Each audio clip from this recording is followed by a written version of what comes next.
ტიხრული მინანქრის უნიკალური წიგნი, კატალოგი, რომელიც დეტალურად ასახავს გელათის სამონასტრო კომპლექსიდან რუსი არქიეპისკოპოსის ხელშეწყობით გაძარცულ ფრესკებს. რუსი კოლექციონერის მიხეილ ბოტკინის პირად ფონდში დაცული წიგნი ეროვნული ბიბლიოთეკის საკუთრება გახდა. მას სპეციალისტები დეტალურად სწავლობენ. ტიხრული მინანქრის უნიკალური ნიმუშებით ილუსტრირებული ეს წიგნი საქართველოში ერთადერთი ეგზემპლარია.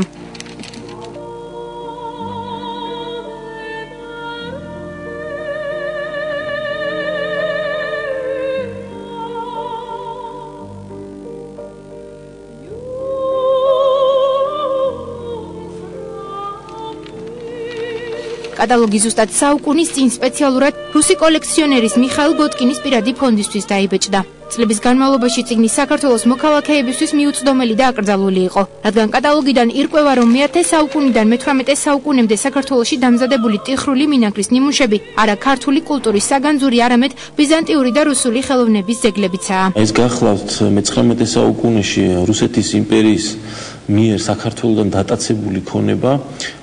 ამ ალბომში არის განთავსებული იმ უძვირფასესი ტიხრული მინანქრის ნაკეთობანი, რომლებიც რუსმა ეგზარქოსებმა და საეკლესიო პირებმა დაიტაცეს საქართველოსთან და შემდეგ აღმოჩნდა კერძო კოლექციონერის ალბომში. მეცნიერების, მკვლევარებისა და სპეციალისტების გასაკვირად წიგნი საქართველოს ტერიტორიაზე მოულოდნელად აღმოჩნდა. 12 ნოემბერს კულტურის სამინისტროს დაუკავშირდა ადამიანი, რომელიც ამ უნიკალურ კატალოგს საქართველოში უკვე წლები აინახავს და მისი გაყიდვა საქართველოს საზღვრებს გარეთ სურდა. მოქალაქემ მომართა სამინისტროს ნებართვის მისაღებად, რომ ეს წიგნი გაეტანა საზღვარგარეთ.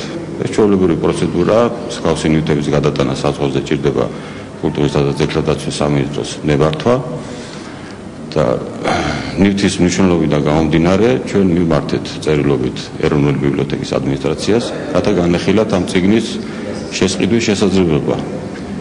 მათ საბედნიეროდ გამონახეს ეს შესაძლებლობა და შეიძინა ბიბლიოთეკამ ეს წიგნი დარჩა თბილისში. ეროვნულ ბიბლიოთეკაში განმარტავენ, რომ მკვლევარებისთვის ეს შენაძენი ყველაზე საუკეთესოა. განზრუნების აღწერილობა ტიხრული მინანქარი არის ბრწყინვალე ილუსტრაციები, ლითოგრაფიებით არის შესრულებული. 1911 წელს ასეთი წიგნის დამზადება იყო ძალიან ძვირად ღირებული. ასეთი წიგნის შეძენა მსოფლიოს ნებისმიერი ბიბლიოთეკისთვის დიდი სიხარული იქნებოდა.